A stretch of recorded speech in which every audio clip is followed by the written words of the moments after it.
Ano yun? Lo, ayaw niyo po bang bukas na lang tapusin yan? Pinapahirapan niyo naman po yung mata niyo sa ginagawa niyo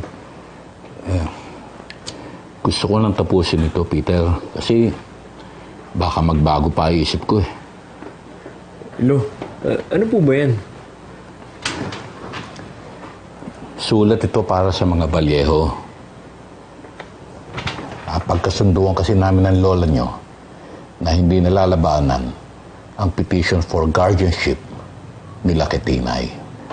Ibig sabihin, ibibigay na natin sila Tinay sa kanila? Lo, papaano si Ma'am Helga? Hindi ba kayo natatakot sa pwede niyang gawin kila Tinay? Kadugo nila si Tinay at si Chichi.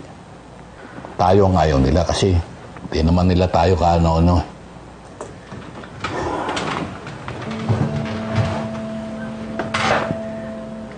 Peter, Bruce, isipin na rin lang nyo ang sitwasyon natin. Gusto ba talaga nyong dalhin si Tinay at si Chichi sa ganitong hirap ng buhay? Alam nyo, sa tingin ko lang mas mabuting nandun na lang sila sa mansyon. Doon, mapapag-aaral sila. May tutor ang kapatid ninyo.